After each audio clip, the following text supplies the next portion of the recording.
pendidikan kewarganegaraan. Sebelum kita lanjut, alangkah baiknya kita baca doa dipimpin ketua kelas. Siapa yang ketua kelas di sini? Oke, silahkan Fadil pimpin temannya baca doa bersama ya. Silahkan. Seluruhnya siap, gerak. Hormat pada ibu guru. Hormat, gerak. Gerak. Sebelum kita memulai pembelajaran hari ini, alangkah baiknya kita membaca doa terlebih dahulu. Doa dimulai. Bismillahirrahmanirrahim. Rabbi zidna ilman warzuqna fahman. Amin. Selesai.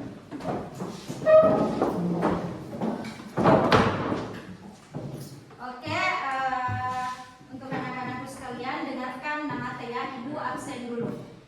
Alfani Dwi Surma, Nurul Inayah, Febrianti Dwi Surya, Afif, Aidil, mana Aidil? Oke, Rasya. Rasa tak kelihatan, gimana Rasya? Oh, Rasya. Nur Fadila, Widatul Umayah, Rini Ria, Andi Rifal, Fadil Isatul Mubarak, Muhammad Ahsan Saidi, Saldi. Oke, Nur Angelita. Oke.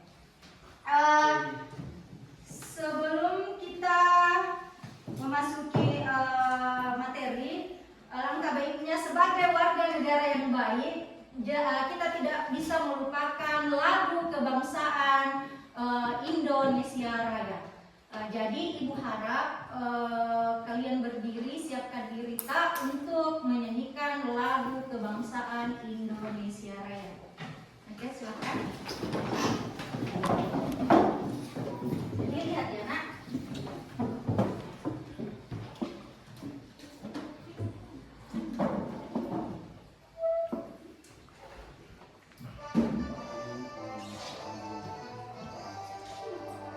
Indonesia tanah airku, tanah tumpah darahku. Di sanalah aku berdiri, jadi pandu ibuku. Indonesia kebangsaan, bangsa dan tanah airku. Marilah kita berseru, Indonesia bersatu. Hiduplah tanahku, hiduplah negeriku, bangsaku, rakyatku semuanya. Bangunlah jiwanya, bangunlah badannya untuk Indonesia Raya. Indonesia Raya, merdeka, merdeka, tanahku, negeriku yang kucinta. Indonesia Raya, merdeka, merdeka, hiduplah Indonesia Raya. Indonesia Raya, merdeka, merdeka, tanahku, negeriku yang kucinta. Indonesia Raya, merdeka, merdeka, hiduplah Indonesia Raya. Oke, selesai.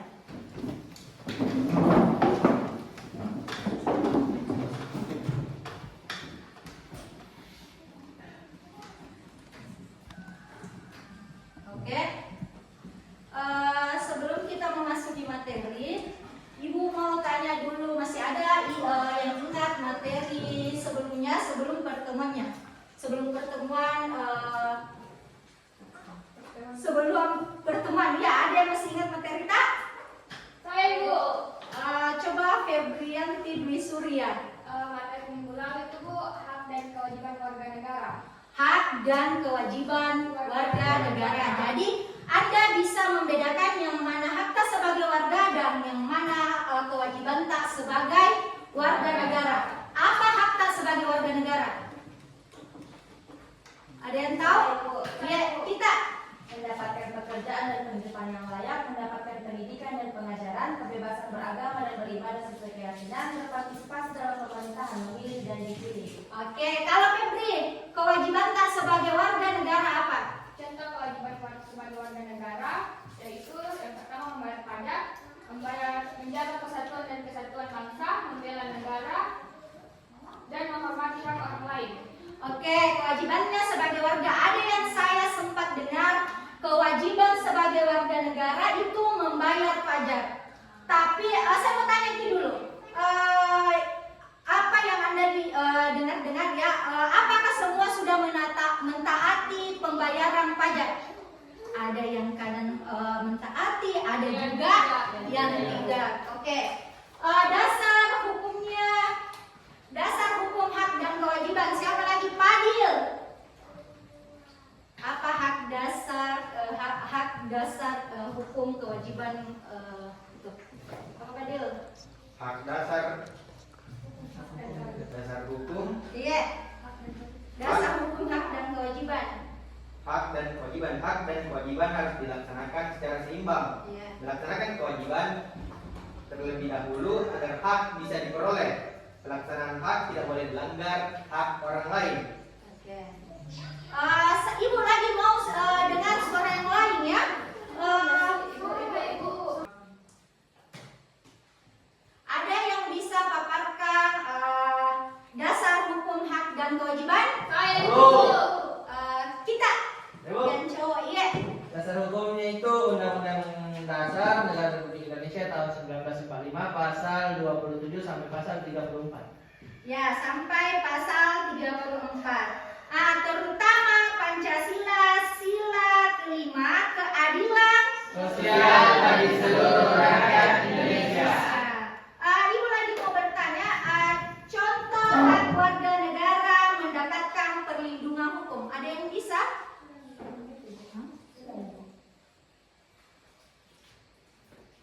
Iya, sudah minta. Oke, baiklah. Minggu lalu kita membahas hak dan kewajiban sebagai warga negara. Jadi sekarang kita akan membahas pelanggaran hak dan pengingkaran kewajiban sebagai warga negara. Sebelum itu, Ibu mau dulu ini ya tujuan pembelajaran. Bisa kita lihat ke depan, pandangan tak ke depan dulu. Tujuan pembelajaran itu setelah mengikuti pembelajaran ini dengan menggunakan model problem based learning, peserta didik diharapkan mampu yang pertama mengidentifikasi bentuk pelanggaran hak dan kewajiban dalam kehidupan bernegara dengan tepat. Yang kedua, menganalisis secara kritis faktor penyebab dan dampak dari pelanggaran tersebut dengan tepat. Yang ketiga, menyusun solusi berbasis nilai Pancasila dengan baik dan tepat. Yang keempat, menunjukkan sikap bertanggung jawab dan berempati terhadap ketidakadilan. Oke, sudah lihat? Sudah Ibu. Oke, ada Ibu ya buat video. Tolong anak-anakku sekalian simak baik-baik video ini ya. Karena setelah video ini akan ada pertanyaan. Oke? Ibu.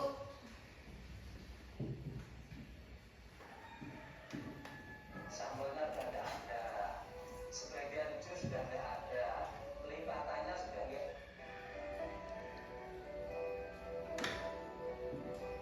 Saya lahir di usia 70 tahun, masih menyimpan sepotong baju yang jadi saksi bisu itu terlihat di rumah gedong.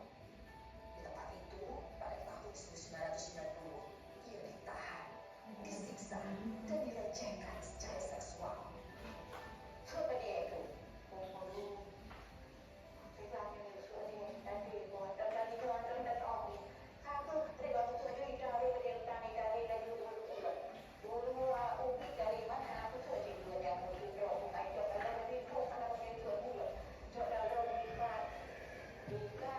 kalau kita itu bicara apa kalau kita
ya. Kan di sini ada hak atas rasa aman dan hak atas martabat dan kehormatan.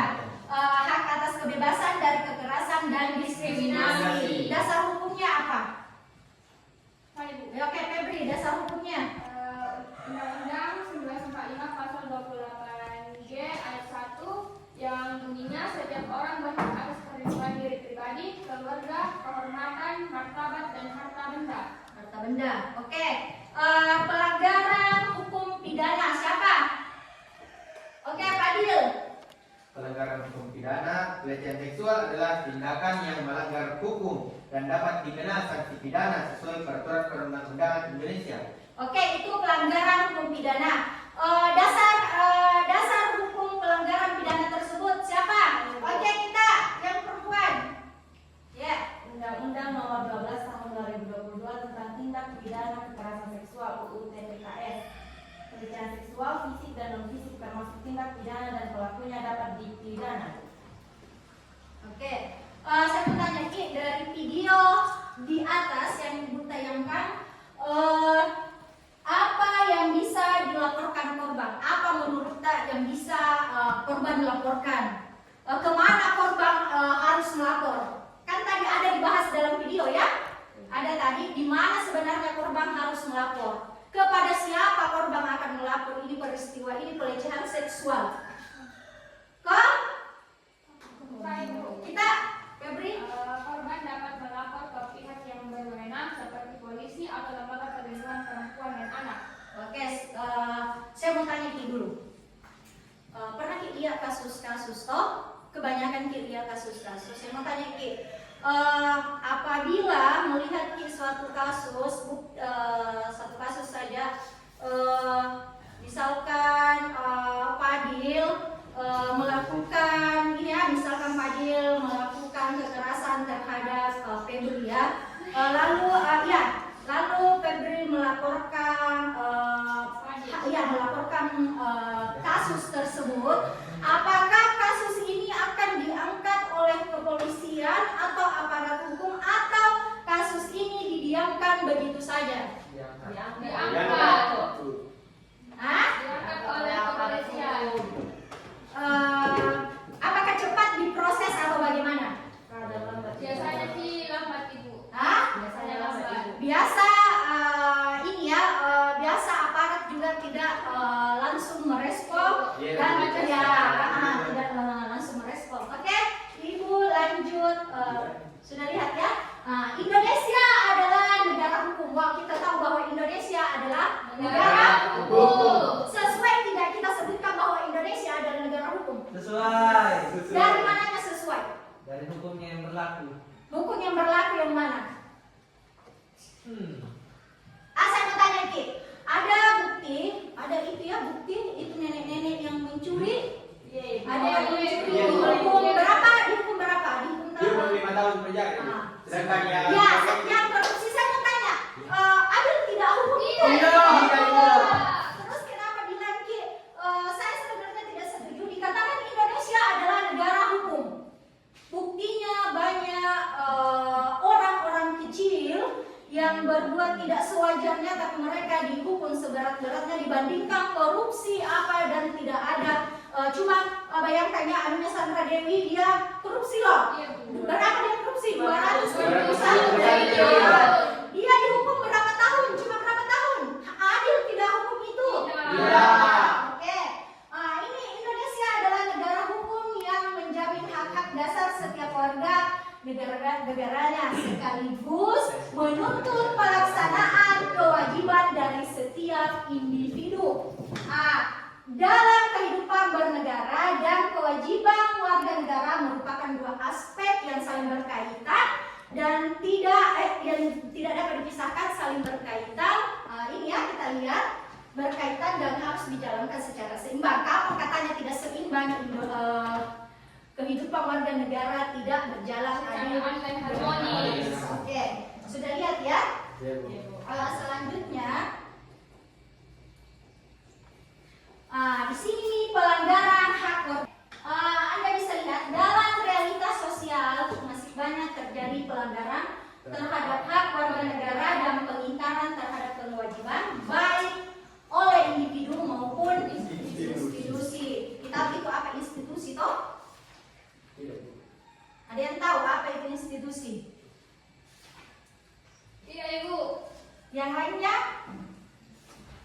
Masa institusi tidak kita tahu?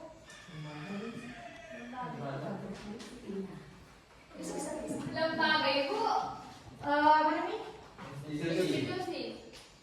Ya, institusi yang berdampak pada ketidakadilan, konflik sosial, dan kemunduran kualitas kehidupan berbangsa. Selanjutnya pelanggaran. Di sini kita akan membahas pelanggaran hak warga negara. Kalau kita membahas pelanggaran masalah hak warga negara, banyak sekali pelanggarannya, terutama di Indonesia ya, banyak sekali. Di Indonesia itu sudah tahu ada hukum-hukumnya, tapi mereka sering melanggar. Jadi pelanggaran hak warga negara adalah setiap tindakan yang tidak mengabaikan, jangan pakai kasih sama di sini. Anak-anak kok Biar dia tidak mengabaikan berarti sudah? Oke, pelanggaran hak warga negara adalah setiap tindakan yang mengabaikan, membatasi, menghilangkan hak yang seharusnya diterima oleh warga negara, baik dilakukan negara, institusi maupun Sesama warga negara. Oke. Selanjutnya Ibu mau bahas jenis-jenis hak yang biasa dilanggar. Lihat di semua. Oke, jenis-jenis hak yang biasa dilanggar. Yang pertama, hak atas kehidupan dan keamanan pribadi. Contohnya, diskriminasi rasial, kekerasan berbasis gender, persekusi kelompok minoritas. Yang kedua, hak atas pendidikan. Ini hak atas pendidikan, semua anak sekolah harus mendapatkan hak atas pendidikannya. Hak atas pendidikan anak usia sekolah yang tidak memiliki akses dikarenakan kemiskinan atau daerah terpencil. Berarti kayak ini daerah 3T ya, daerah terpencil. Ya itu toh. Terus yang ketiga, hak menyampaikan pendapat. Berarti berhak semua menyampaikan pendapat. Toh? Hak menyampaikan pendapat, demonstrasi damai dibubarkan secara bebas. Ya. Jadi terus yang keempat, hak atas perlindungan Hukum yang adil. Oke. Hak atas perlindungan hukum yang adil. Contohnya, perlakuan hukum yang tidak adil karena status sosial atau ekonomi. Itu sudah dikatakan bahwa tidak adil karena status sosial atau ekonomi. Yang kelima, hak atas pekerjaan dan kehidupan yang layak. Contohnya, Upah yang tidak sesuai. upah itu yang dimaksud bagaimana? Gaji. Gaji, oke, gaji toh. Bekerja baru tidak sesuai kata. Adil tidak? Oke. Selanjutnya, faktor penyebab terjadinya pelanggaran hak. Ini lagi faktor penyebabnya. Apa itu penyebabnya faktor pelanggaran hak? Yang pertama, ketidaktahuan masyarakat akan hak-haknya. Berarti masyarakat tidak tahu bahwa apa haknya sebenarnya, sehingga menyebabkan faktor penyebab terjadinya pelanggaran hak. Yang kedua, lemahnya penegak hukum. Ini Ibu yang katakan. Dari tadi Ibu katakan lemahnya penegak hukum dan aparat penegak hukum Yang tidak netral. Tadi katakan bahwa hukum itu tidak netral. Yang netral itu saja yang kadang berduit, yang tidak ini. Itu yang kita dikatakan. Yang kedua, ini korupsi yang sering terjadi di Indonesia. Korupsi, kolusi, dan nepotisme dalam birokrasi. Yang keempat, ketimpangan ekonomi dan sosial. Yang kelima, minimnya pengawasan publik terhadap dan partisipasi masyarakat. Oke, sampai di sini paham dulu? Oke, kita lanjut? Lanjut. Masih kuat? Masih semangat? Masih. Terus dampak pelanggaran hak.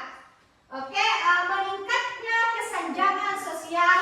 Yang kedua, melemahnya kepercayaan publik terhadap Negara. Ini tidak terlalu percaya nih publik terhadap negara, lemah kepercayaannya. Yang ketiga, munculnya gerakan sosial atau konflik horizontal. Yang keempat, terhambatnya pembangunan dan ketahanan nasional. Oke. Sekarang kita bahas tadi kan pelanggaran haknya ya warga negara. Sekarang pengingkarannya kewajiban warga negara. Pengingkaran kewajiban warga negara adalah sikap atau tindakan yang tidak menjalankan tanggung jawab terhadap negara, hukum, masyarakat, atau lingkungan yang seharusnya menjadi bagian dari peran aktif sebagai negara yang baik. Oke? Ada di sini contoh pengingkaran kewajiban. Oke, sudah dilihat contohnya di sini pengingkaran kewajiban. Yang pertama, tidak mematuhi hukum dan aturan. Oke, tidak mematuhi hukum berarti di sini tidak mematuhi hukum. Contohnya melanggar Lalu lintas. apa lagi? Selain contoh yang ada di sini, melanggar lalu lintas apa lagi? Pengerusakan. Perusakan apa? Fasilitas Fasilitas umum. umum. Yang kedua, yang ketiga apa lagi? Pencemaran lingkungan. Pencemaran lingkungan apa lagi? Tidak membayar pajak. Hukum dan aturan. Termasuk tidak? Oke, tidak membayar pajak, membuang sampah sembarangan. Oke. Yang kedua, tidak ikut serta dalam upaya bela negara. Ini Padil tidak ikut serta dalam bela upaya negara ya. Yang pertama, kalau ada gotong royong, Padil tidak ikut serta di situ. Padil bagaimana seringnya ikut serta dalam gotong royong? Kalau gotong royong di tetangga atau masyarakat? Alhamdulillah, sering ikut. Alhamdulillah, oke, berarti bagus ya. Berpartisipasi dalam gotong royong, tidak menghargai simbol-simbol negara. Jangan sampai Padil ini juga tidak menghargai simbol-simbolnya negara Indonesia. Alhamdulillah menghargai. Alhamdulillah menghargai ya. Oke.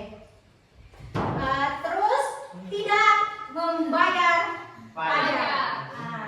Di sini contohnya itu tidak membayar pajak, penghindaran pajak oleh wajib pajak pribadi dan perusahaan. Yang keempat, tidak menghargai keberagaman. Contohnya menghina suku, agama, ras, atau antar golongan tertentu. Oke, atau sara. Oke. Nomor 5, tidak Memarahi orang lain. Oke, contohnya Menyebarkan Menyebarkan hoax hoax yang merugikan yang pihak merugikan lain. pihak lain. iya, kadang ini ada teman-teman menyebarkan hoax di sana, ini si Pebi ini. Yang merugikan itu Pebi ya, karena dia yang disebarluaskan sama pihak-pihak teman, pihak-pihak yang tidak bertanggung jawab. Oke.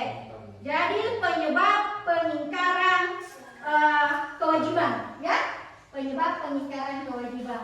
Ini kita lihat kurangnya kesadaran dan pendidikan kewarganegaraan. Iya. Yang kedua, individualisme yang tinggi. Terus yang ketiga, lemahnya Keteladanan dari pemimpin dan tokoh publik. Yang keempat, ketidakpercayaan terhadap pemerintah akibat praktik korupsi. Ini ketidakpercayaan terhadap pemerintah akibat praktik korupsi.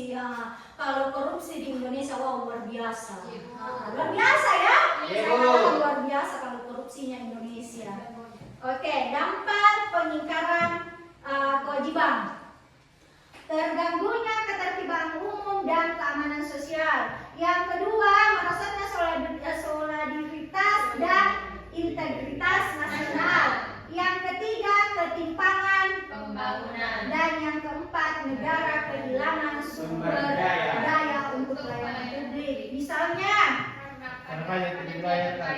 oke, misalnya pajak tidak terbayarkan ini pajak ini. Sebenarnya kalau kita mau berbicara pajak di kemenakan pajak di Indonesia ini ya terkadang tanda tanya besar. Oke, sekarang korelasi hak dan kewajiban dalam konteks Pancasila. Kita lihat di sini ada sila Pancasilanya, di sini nilai terkait hak dan kewajiban. Yang pertama, ketuhanan Yang Maha Esa. Nilai yang terkait hak dan kewajibannya itu kewajiban menghormati keyakinan orang lain. Yang kedua, kemanusiaan. Yang adil dan beradab. Nilai yang terkait. Hak untuk memperlakukan manusiawi dan kewajiban untuk memperlakukan orang lain dengan adil. Oke, yang ketiga, persatuan Indonesia. Yang di belakang juga harus bersuara. Ini beberapa orang harus bersuara. Semangat nih. Masa beberapa orang di sini yang bersuara. Yang kemanusiaan sudah ya. Sekarang persatuan Indonesia. Nilai yang terkait. Hak menjadi bagian dari bangsa dan kewajiban menjaga persatuan. Oke, kerakyatan sekarang keempat. Kerakyatan yang dipimpin oleh hikmat kebijaksanaan. Perwakilan. Nilai yang terkait. Hak menyatakan pendapat dan kewajiban menghargai keputusan bersama. Oke, yang terakhir 5, keadilan sosial bagi seluruh rakyat Indonesia. Nilai yang terkait apa? Hak atas keadilan dan kewajiban menciptakan kesetaraan. Tidak Oke, membeda-bedakan. tidak membeda-bedakan. Apanya yang tidak membeda-bedakan? Tidak membeda-bedakan ya. Alhamdulillah. Upaya ini. Oke, selanjutnya upaya preventif dan solutif. Untuk mengatasi pelanggaran hak dan pengingkaran kewajiban perlu dilakukan langkah-langkah sebagai berikut. Yang pertama, pendidikan kewarganegaraan yang berorientasi pada nilai Pancasila. Yang kedua, peningkatan literasi hukum. dan hak di sekolah dan masyarakat. Yang ketiga, keteladanan dari pemimpin, guru, Tokoh masyarakat. Yang keempat, penguatan sistem hukum dan penegakan yang adil. 5, partisipasi aktif warga dalam kehidupan demokratis. Oke.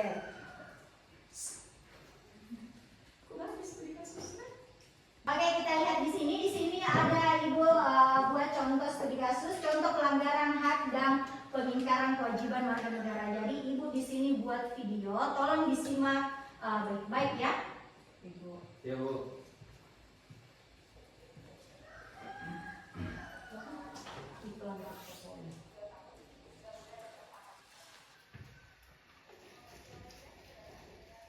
Di suaranya.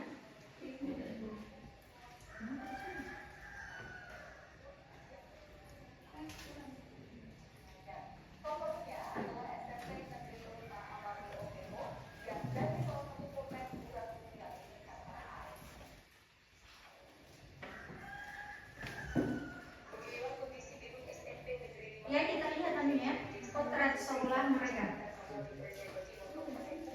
Nusa Tenggara Timur. Gedung sekolah yang dibangun swadaya berupa 3 ruangan kelas dan 1 ruang guru sejak tahun 2017.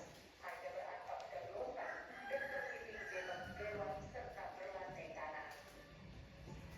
Gedung SMP 1 atap ini menampung 36 pelajar yang sabar hari menuntut ilmu dengan kondisi yang sangat memprihatinkan akibat kondisi gedung yang sudah mulai rusak. Saat ujung, para pelajar terpaksa harus berhenti belajar akibat atap sekolah bolong dan air masuk ke ruang kelas. Meski demikian, kondisi ini tak menyurutkan niat dan semangat para pelajar untuk terus menuntut ilmu.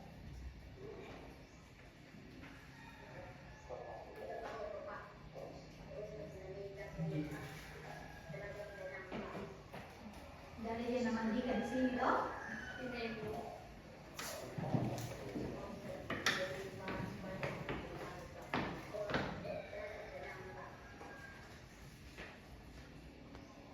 Pihak sekolah telah mengajukan ke pemerintah Kabupaten Kupang agar dapat membangun gedung sekolah yang layak. Namun usulan tersebut belum terkabulkan sehingga setiap hari mereka terpaksa harus menggunakan gedung yang tak layak huni. Karena anak-anak di sini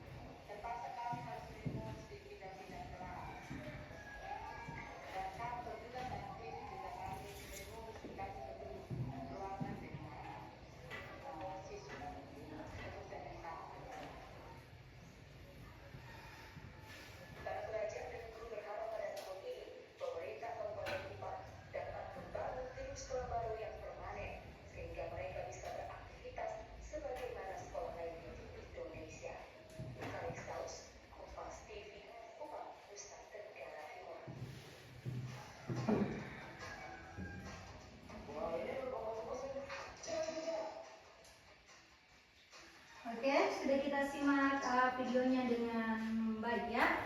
Ibu mau tanya, sudah lihat potret sekolah yang ada di Kupang, bagaimana kondisi sekolah di sana? SMP berapa ya?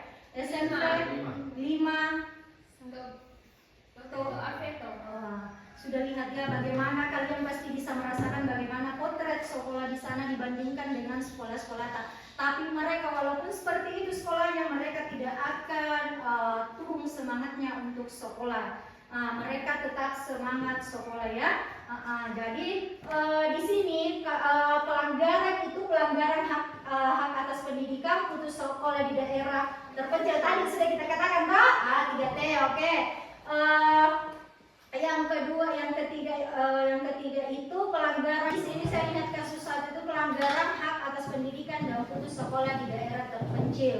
Di berbagai wilayah 3T tertinggal, terdepan dan terluas seperti Papua, NTT, dan Kalimantan pedalaman. Jadi masih banyak anak-anak usia sekolah yang tidak bersekolah karena keterbatasan akses, minimnya sarana prasarana, serta kurangnya tenaga pendidik. Ini yang dirasakan di daerah yang 3T ya. Kadang jaringan tidak ada, sarana dan prasarana tidak memadai, serta mereka pokoknya mereka banyak kekurangan yang seperti kita rasakan di kota-kota ini ya. Yang analisisnya itu negara belum sepenuhnya memenuhi hak warga negara atas pendidikan pasal 31 Undang-Undang 1945. Hal ini berdampak pada rendahnya literasi dan keterampilan serta memperkuat kemiskinan struktural. Yang kedua, pelanggaran ini menunjukkan masih lemahnya fungsi negara dalam menjamin hak-hak dasar. Oke, Ibu mau tanya sama kalian, bagaimana peran Anda sebagai warga negara muda dalam mendorong kesadaran akan pentingnya akses pendidikan yang merata? Siapa yang bisa jawab? Oke, kita siapa nama Tana? Oke, Rini Ria, silakan Rini Ria. Yang pertama itu menjadi pelajar yang aktif dan peduli, belajar dengan sungguh-sungguh sebagai bentuk rasa syukur terhadap kesempatan pendidikan yang dimiliki, menyadari bahwa tidak semua anak memiliki akses pendidikan yang sama, menyuarakan kepedulian melalui diskusi di sekolah, forum OSIS, ataupun media sosial. Nah, yang kedua itu mengampanyekan pentingnya pendidikan merata, membuat konten edukatif, video, poster, artikel yang mengajak masyarakat untuk peduli terhadap anak-anak yang tidak bersekolah, menjadi bagian dari kampanye literasi atau pendidikan inklusif di lingkungan sekitar atau daring. Oke, selanjutnya siapa? Tepuk tangan dulu untuk Ria. Oke, selanjutnya kita. Oke. 3. Terlibat dalam aksi sosial dan relawan, mengikuti kegiatan literasi anak desa, kelas belajar gratis atau program donasi buku dan alat tulis, menginisiasi program mentoring atau belajar bersama teman yang kesulitan belajar. 4. Menjadi duta pendidikan di lingkungan sekitar, mengajak teman sebaya untuk tidak putus sekolah dan menghargai proses belajar. Mendorong teman yang punya keterbatasan fisik, ekonomi, sosial untuk tetap semangat mengakses pendidikan. Oke, beri aplaus untuk temannya. Sisa satu siapa lagi? Oh, kita. Ya, siapa nama Kak?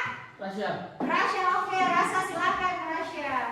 Nomor 5, mengembangkan sikap kritis dan aktif dalam demokrasi, memberikan masukan kepada sekolah atau pemerintah daerah, misalnya melalui forum anak atau musrenban desa, mempelajari hak-hak dasar warga negara termasuk hak atas pendidikan agar bisa memperjuangkan dan menyuarakannya.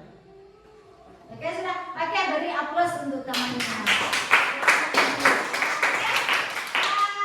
Selanjutnya di kasus 3 itu pelanggaran hak atas kebebasan beragama, intoleransi di tempat ibadah. Kita lihat ada di situ konteks beberapa kelompok masyarakat mengalami hambatan dalam mendirikan tempat ibadah seperti penolakan pembangunan gereja di Bekasi dan Bogor serta konflik seperti rumah ibadah di berbagai daerah. Ini kalau saya lihat mereka menolak pembangunan gereja di Bekasi ya. mungkin mereka tidak setuju bahwa harus dibangun gereja di Bekasi. Terus analisis ini merupakan pelanggaran terhadap hak beribadah yang dijamin oleh Undang-Undang 1945 pasal 2.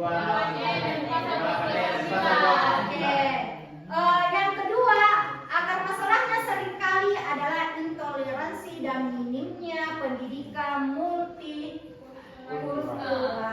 Ada yang tahu apa itu multikulturalisme?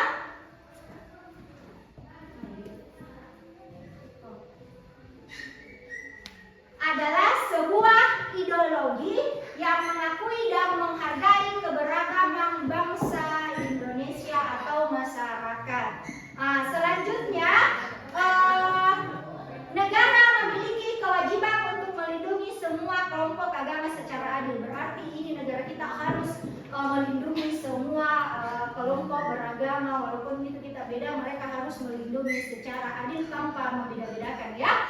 Terus, di sini ada lagi refleksi. Sudah lihat bagaimana penerapan nilai-nilai Pancasila, sila ketiga dan sila kelima dapat menjadi solusi dalam kasus ini. Saya mau tanya dulu, sila ketiga apa bunyinya? Persatuan Indonesia. Persatuan Indonesia. Sila kelima? Keadilan sosial bagi seluruh rakyat. Bagaimana penerapan sila Pancasila itu dalam menjadi solusi kasus ini? Ini kasusnya di atas, ya. Bagaimana kira-kira? Siapa yang bisa menjawab? Oke, Febri. Ada berapa di situ, Febri dan Anji? 2, Ibu. Oke, ada 2. Dengan membangun sikap saling menghormati dan toleransi antar umat beragama tanpa memandang mayoritas atau minoritas. Menyadarkan masyarakat bahwa keberagaman agama adalah bagian dari kekayaan bangsa dan bukan ancaman. Oke, yang keduanya di belakang, Rasya. Menjamin hak minoritas beragama untuk mendirikan tempat ibadah sebagaimana dijamin oleh Undang-Undang Dasar 1945 pasal 8 ayat 1 dan 2. Oke, beri aplaus untuk teman-teman. Di sini ada lagi studi kasus pelanggaran hak warga negara Palestina di Gaza. Ini berita yang trending, ya. Ibu tidak mengambil contoh di Indonesia, tapi di luar Indonesia yang ibu ambil, ya, karena ini berita paling ya. Jadi makanya ibu angkat di pembahasan hari ini. Oke, simak baik-baik video yang ibu akan tayangkan.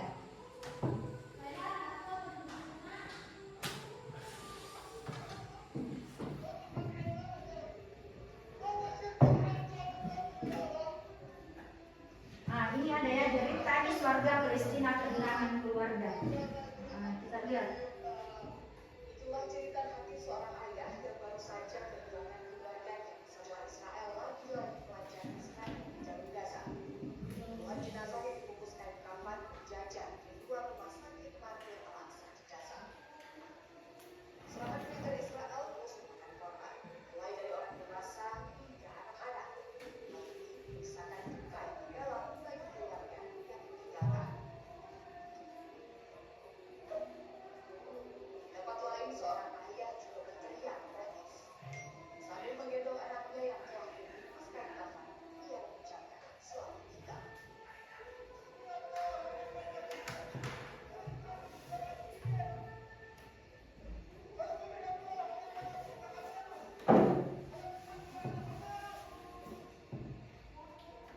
Hingga kini Israel masih terus menggempur Gaza. Selain melakukan serangan di jalanan, Israel juga terus menggempur jalur Gaza lewat serangan udara. Ledakan dan kobaran api terus terlihat di sepanjang malam. Gempuran Israel telah menewaskan lebih dari 8.500 orang. 2,3 juta warga sipil juga harus kehilangan pekerjaan.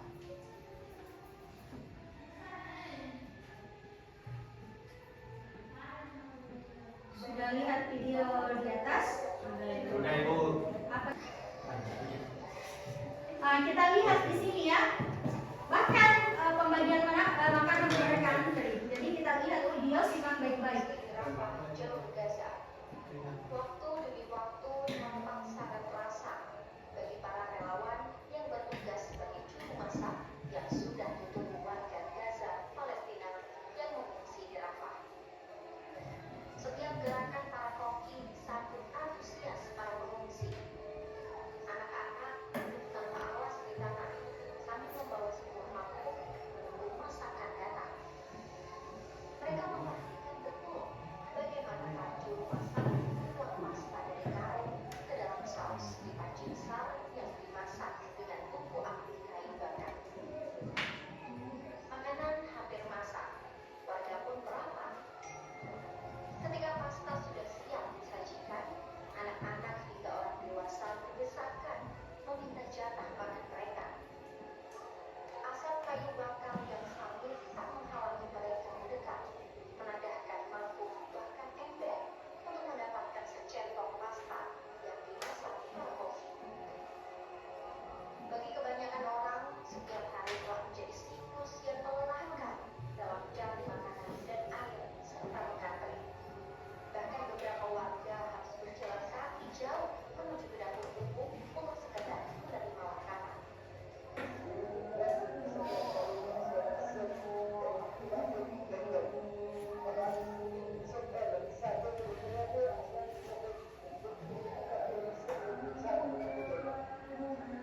Di sisi lain, para relawan mengatakan mereka juga aman atas banyaknya orang yang membutuhkan bantuan kemanusiaan. Namun, mereka melakukan dengan bersemangat membantu para korban.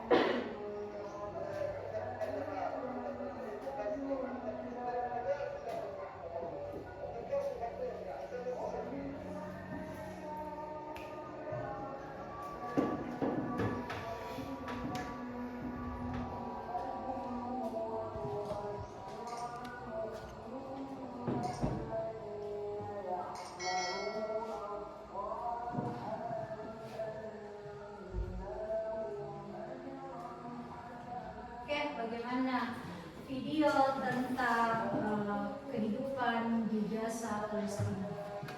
Bagaimana? Sangat menyedihkan ya. Kita ketahui bahwa di Palestina itu di Gaza mereka semua sudah kehilangan haknya ya. Tidak ada dikasih yang baik, bahkan anak-anak yang tidak berdosa, orang-orang yang tidak berdosa mereka membunuh secara membabi buta. Iya ya, kita lihat ya. Anda sudah lihat di potret video sekarang bagaimana sangat menyedihkannya di Gaza. Makanan saja mereka berebutan ya. Dan ibu pernah lihat di Palestina makanan itu sudah tumpah di tanah, mereka masih mengambil. Bagaimana kita ini di Indonesia ya, makanan saja terkadang kita buang, iya. Terkadang kita buang dibandingkan saudara-saudara yang ada di Palestina sekarang. Bagaimana keadaannya? Mereka tidak berhenti diserang terus-menerus dari Israel ya. Oke, fakta di sini ada ya, fakta-fakta pelanggaran hak warga Gaza. Yang pertama, mereka sudah kehilangan hak atas hidup.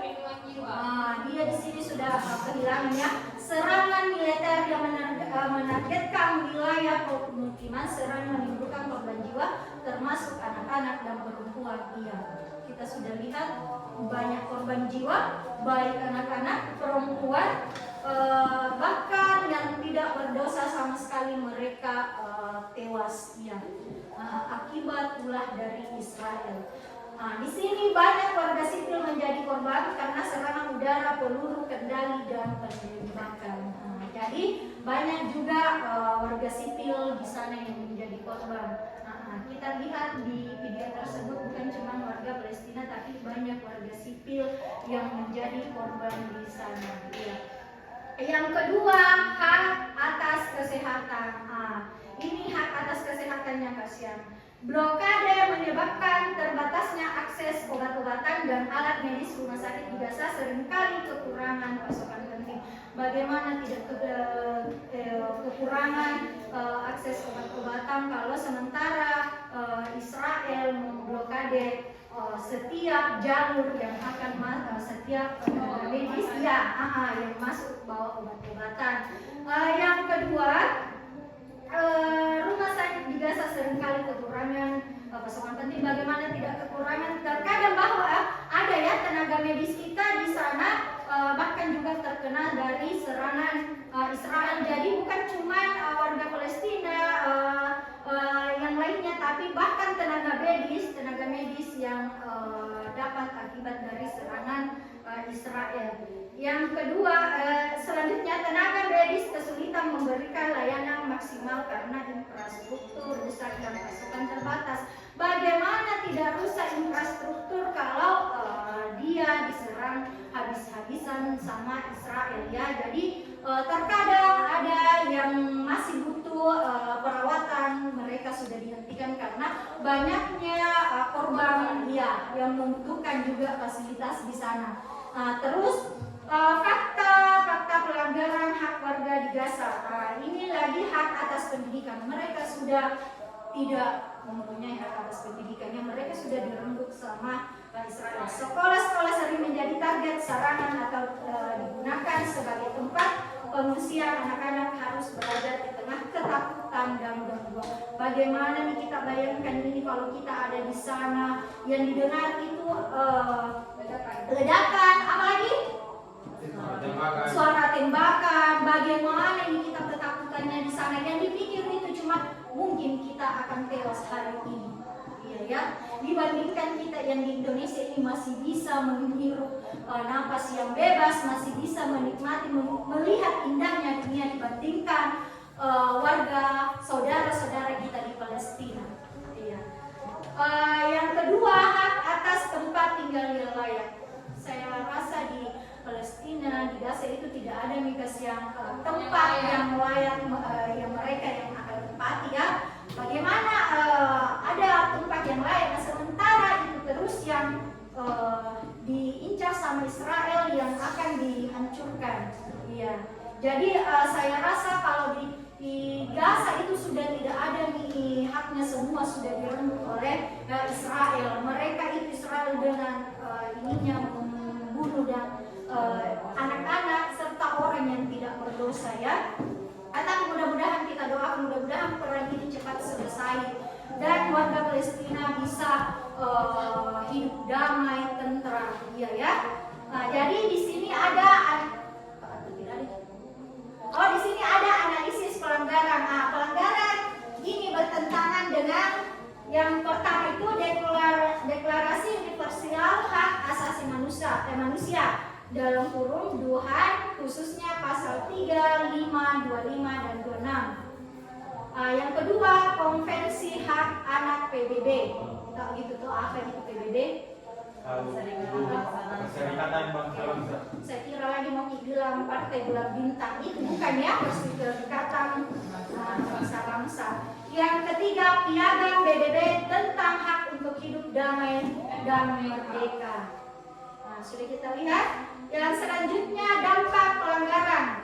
Yang pertama itu kerusakan fisik dan mental generasi muda di Palestina. Itu sudah terganggu sekali mentalnya di warga di Palestina ya, terutama generasi muda. Yang kedua, keterbatasan dalam pembangunan manusia dan ekonomi. Yang ketiga, menghambat hak warga Palestina untuk hidup sebagai warga negara yang merdeka dan martabat. Ini kasihan, tidak ada sekali yang Palestina ini akan hidup sebagai warga negara yang merdeka. Nah, sementara masih dibom terus, masih ada penembakan dari Israel. Iya. Oke, selanjutnya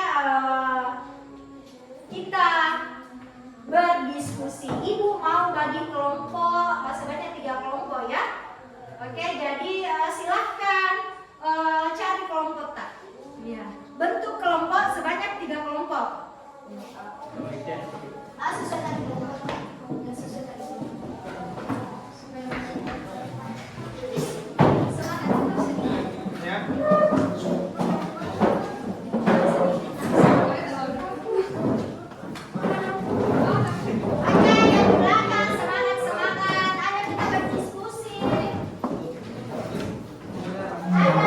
beberapa kasus yang kita diskusikan ya. Oke, sesuai dengan kelompok atau? Oke.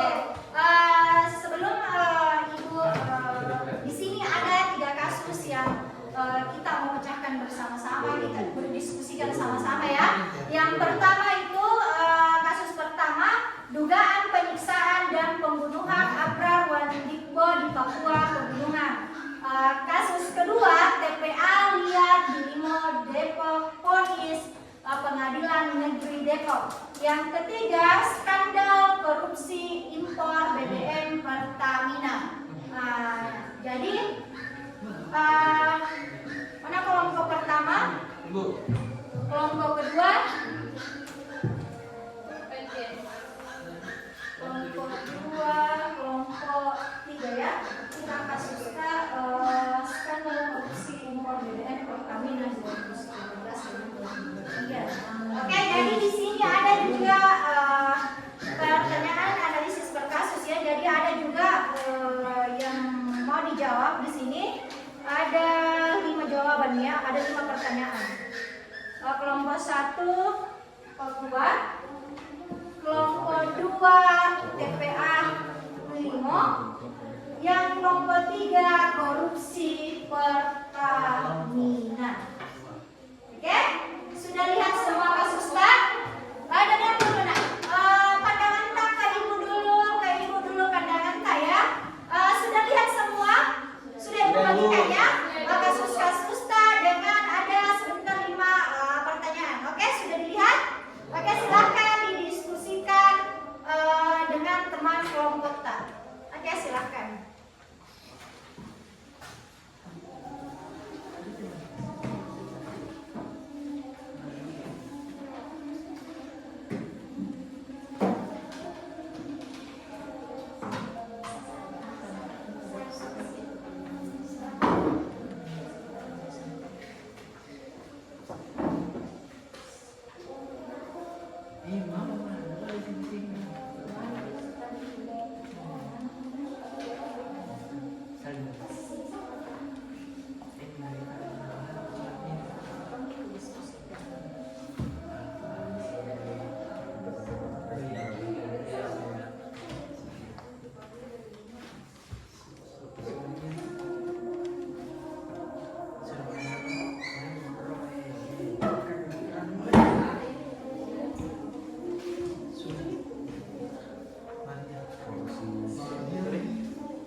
Jadi silakan dikaji itu masing-masing anggota ya, kasus yang ibu tadi berikan. Kalau kelompok 1 kan kasusnya itu di Papua, kelompok 2 TPA Liar di Limo, dan ketiga itu skandal korupsi impor BBM. Itu yang harus didiskusikan sama teman-teman. Jadi sebentar dipresentasikan.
Kelompok 3 bagaimana? Masih sementara? Masih sementara diskusi ya. Nah.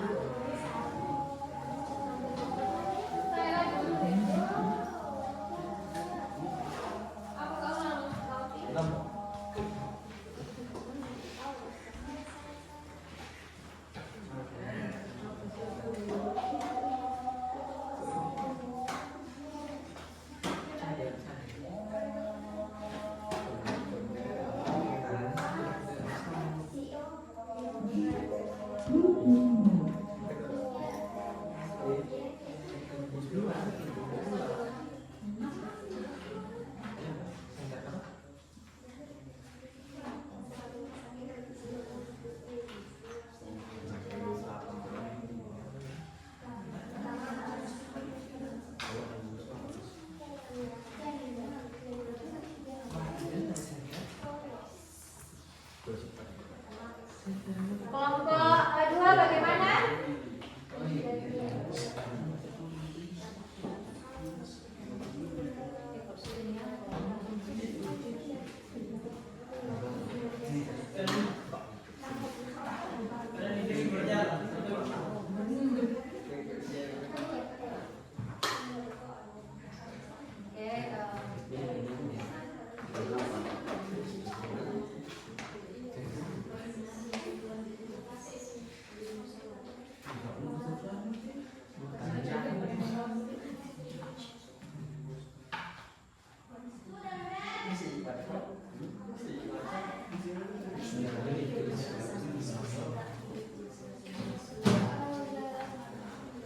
Kewajiban yang dilanggar.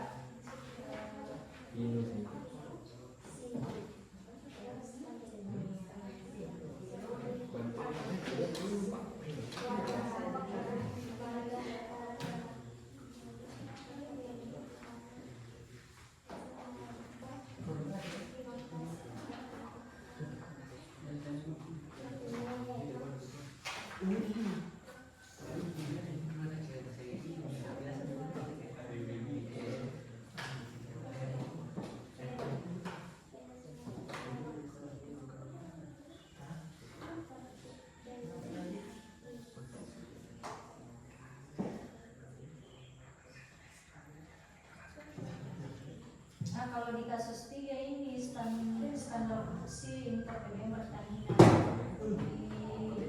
di kelompok 3 nih.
Baik, assalamualaikum warahmatullahi wabarakatuh. Waalaikumsalam warahmatullahi wabarakatuh. Jadi pada kesempatan kali ini kami dari kelompok 1, saya sendiri selaku moderator Muhammad Hasan Saldi, dan di sebelah kiri saya atas nama Fadil Rizatul Mubarak. Saya atas nama Greti Surya. Nah, akan memaparkan hasil diskusi dari kelompok kami mengenai kasus pertama, yaitu Papua. Jadi saya serahkan kepada pemapar pertama, Saudari Febrianti Dwi Sutia. Baik, terima kasih atas kesempatan yang diberikan kepada saya. Di sini saya akan memaparkan hasil diskusi kelompok kami. Yang pertama yaitu hak dan kewajiban yang dilanggar. Dalam kasus ini terjadi pelanggaran HAM berat karena tindakan penangkapan, penyiksaan hingga pembunuhan yang dilakukan di luar prosedur hukum. Hak asasi yang paling mendasar yaitu hak untuk hidup dilanggar secara brutal. Selain itu, hak untuk bebas dari penyiksaan, perlakuan tidak manusiawi, dan penghukuman sewenang-wenang juga diabaikan. Negara wajib menjamin perlindungan hukum yang adil bagi setiap warganya, tetapi kewajiban ini diabaikan. Perlindungan rasa aman bagi masyarakat juga tercederai karena tindakan kekerasan justru datang dari aparatur negara yang seharusnya melindungi. Yang kedua yaitu dampak terhadap individu dan masyarakat Papua. Bagi individu, korban kehilangan nyawa secara tidak wajar dengan tindak penyiksaan yang mencederai harkat martabatnya sebagai manusia. Bagi keluarga, trauma mendalam muncul karena kehilangan orang tercinta secara keji, ditambah rasa takut untuk bersuara menuntut keadilan. Bagi masyarakat Papua secara umum, kasus semacam ini menambah tuntutan rasa takut, dendam, dan ketidakpercayaan pada negara. Semua warga yang dirusak juga menyebabkan dislokasi sosial. Banyak orang terpaksa mengungsi dan kehilangan mata pencarian. Keadaan ini menghambat pembangunan sosial dan ekonomi Papua serta berpotensi melakukan konflik baru. Saya kembalikan kepada moderator. Baik, untuk yang selanjutnya ada faktor penyebab utama dan juga nilai Pancasila apa yang tercederai oleh saudari Alfani Bisun. Faktor penyebab utamanya adalah masih dominannya pendekatan militeristik di wilayah konflik Papua. Alih-alih membangun dialog dan kepercayaan, kekerasan dianggap jalan pintas.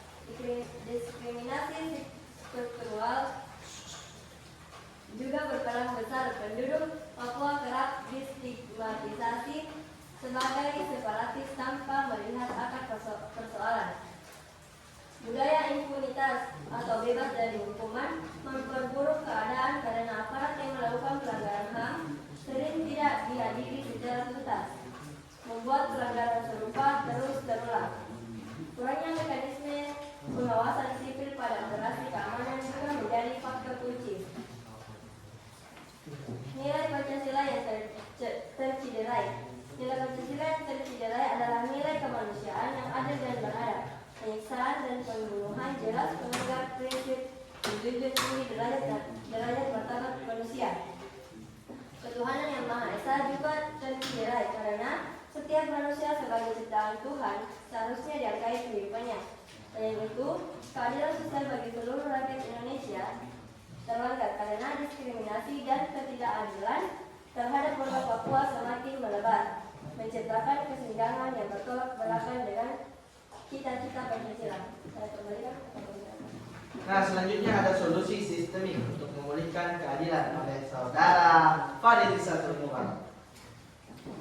Baik, solusi sistemik untuk memulihkan keadilan. Pemulihan keadilan harus dilakukan secara sistemik. Pertama, penegakan hukum harus berjalan independen dan transparan dengan melibatkan Komnas HAM, tokoh lokal, dan pemantau independen agar pelaku diadili secara adil. Kedua, keluarga korban harus mendapatkan hak reparasi, kompensasi, restitusi, dan rehabilitasi. Ketiga, pendekatan keamanan di Papua harus direformasi total. Operasi militeristik harus diganti dengan pendekatan kemanusiaan berbasis dialog dan pembangunan. Keempat, pendidikan HAM harus diinternalisasi dalam kurikulum pelatihan TNI atau Polri agar aparat paham batasan kekuasaan. Terakhir, partisipasi masyarakat adat harus diperkuat dalam setiap pengambilan kebijakan. Saya kembalikan kepada moderator. Oke, silakan moderator buka sesi bertanya jawab. Baik, itu tadi pemaparan materi yang bisa kami sampaikan. Selanjutnya saya membuka sesi tanya jawab. Bagi semua yang ingin ditanyakan silakan bertanya. Ayo. Silakan. Oke, dari kelompok sebutkan ya kelompok tak. Catat. Baik, terima kasih atas kesempatan yang telah diberikan kepada saya. Saya Nurul Inaya dari kelompok 3 ingin bertanya kepada kelompok 1. Tadi kelompok 1 membahas mengenai Papua. Jadi pertanyaannya, mengapa pendekatan militeristik sering dipertahankan meskipun sudah terbukti melahirkan kekerasan baru? Sekian, terima kasih. Selanjutnya, Ya, dicatat pertanyaan. silakan. Baik, terima kasih atas kesempatan yang diberikan. Saya Lilia, perwakilan dari kelompok 2. Nah, yaitu pertanyaannya, bagaimana mencegah agar upaya penegakan hukum tidak berhenti pada level formalitas belaka? Kalau masih ada yang ingin bertanya, silakan. Baik, terima kasih atas kesempatannya. Perkenalkan, nama saya Nurul Inaya, perwakilan dari kelompok 2. Ingin bertanya kepada kelompok 1. Bagaimana cara memastikan nilai-nilai Pancasila benar-benar hidup dalam praktik di daerah konflik? Terima kasih. Apakah masih ada yang ingin bertanya? Jika sudah tidak ada, tolong beri kami waktu untuk mendiskusikan pertanyaan-pertanyaan dari teman-teman semua. Terima kasih. Oke, beri waktu kelompok 1 ya untuk menjawab pertanyaan-pertanyaan dari kelompok 2 dengan kelompok 3.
Simak.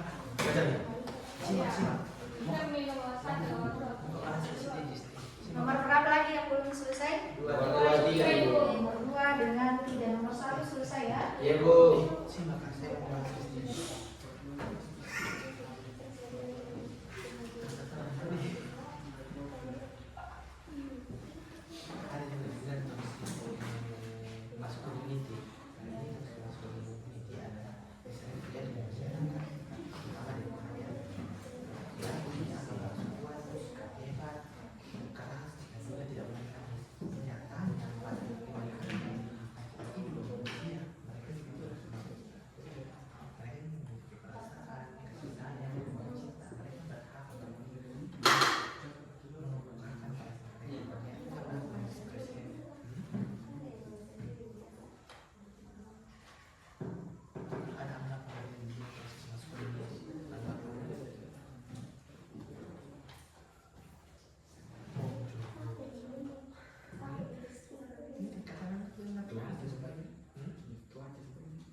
siapa yang selesai kelompok 1?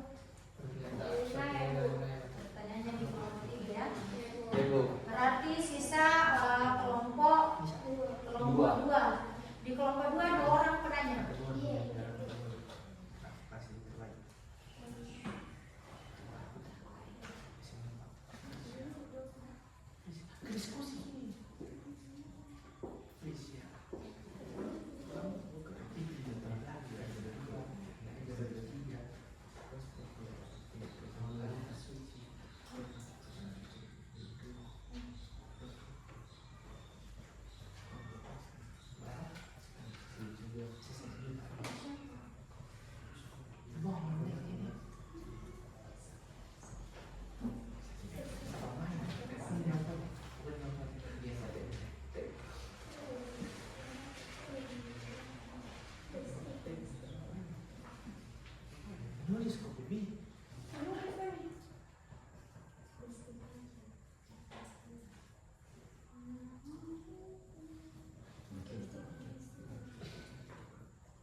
Oke, bagaimana? Selesai semua jawabannya kelompok 1? Sudah Ibu. Sudah Ibu. Oke, silakan moderator. Baik, terima kasih atas waktu yang telah diberikan kepada kami. Jadi kami akan langsung saja menjawab pertanyaan mulai dari pertanyaan pertama dari Nurul Inayah yang menanyakan tentang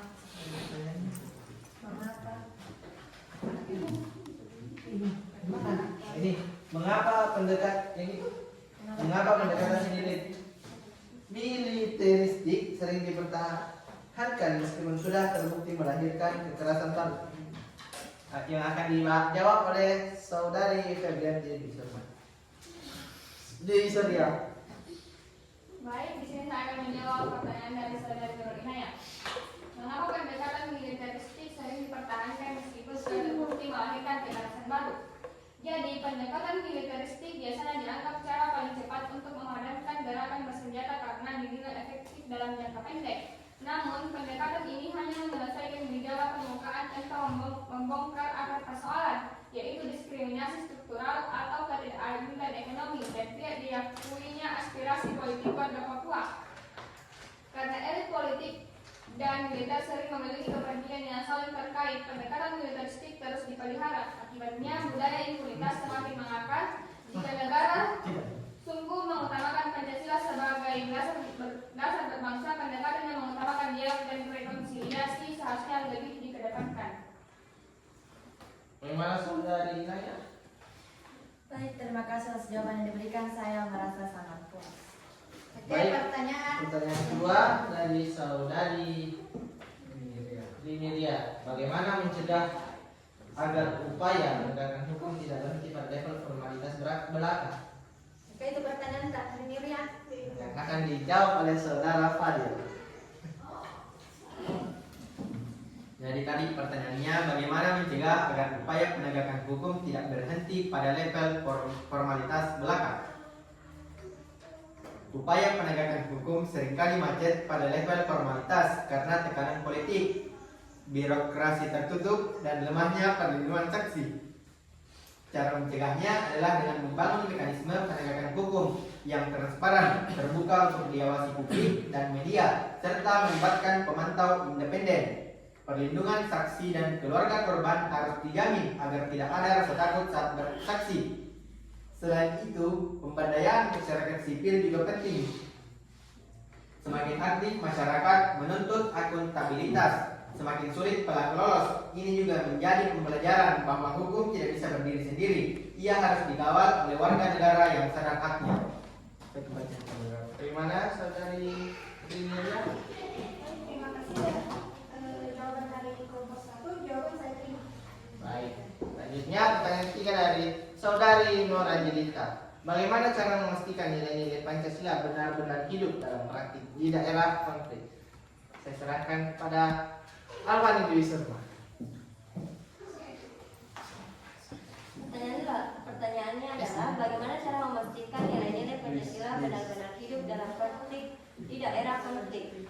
Pancasila sering hanya dihafalkan, tetapi tidak diinteriorisasi dalam tindakan sehari-hari, terutama dalam penanganan konflik. Nilai-nilai Pancasila bisa hidup jika ada komitmen dari semua pihak, khususnya pemegang kekuasaan, untuk menerjemahkannya menjadi kebijakan nyata.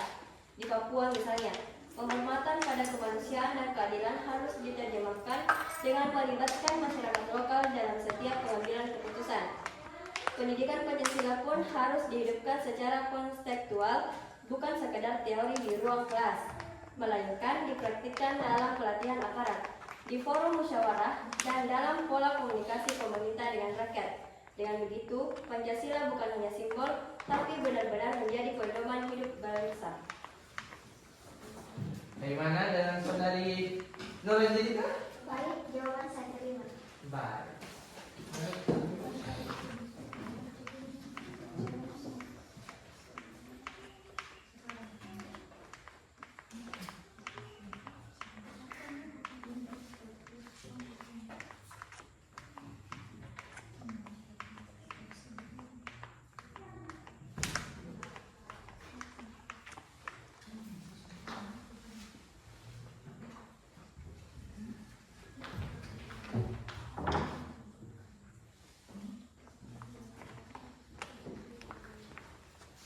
Oke, sudah puas semua dengan jawaban dari kelompok 1? Sudah, Ibu. Oke, jadi saya serahkan kelompok 1 untuk menyimpulkan dari materi yang Anda paparkan hari ini. Silakan saudari Febrianti. Baik, terima kasih. Jadi kesimpulan dari apa yang telah kami presentasikan tadi yaitu insight utama saya adalah bahwa keadilan tidak akan pernah lahir dari kekerasan yang dibungkus dengan dalih stabilitas keamanan. Keadilan harus dibangun melalui pengakuan terhadap martabat setiap manusia, termasuk saudara-saudara kita di Papua. Saya ingin menuliskan insight ini.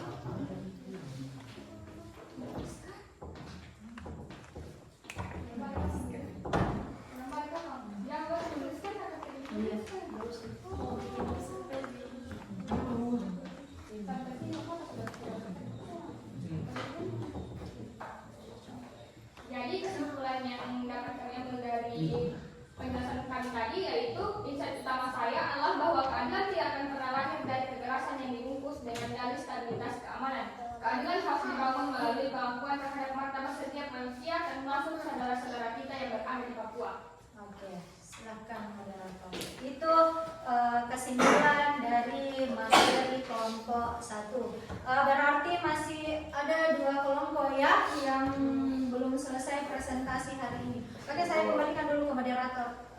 Tutup dulu. Baik, terima kasih. Saya rasa itu yang dapat kami paparkan pada kesempatan kali ini. Lebih dan kurang yang mohon dimaafkan, dan wassalamualaikum warahmatullahi wabarakatuh. Waalaikumsalam. Terima kasih untuk kelompok 1 ya.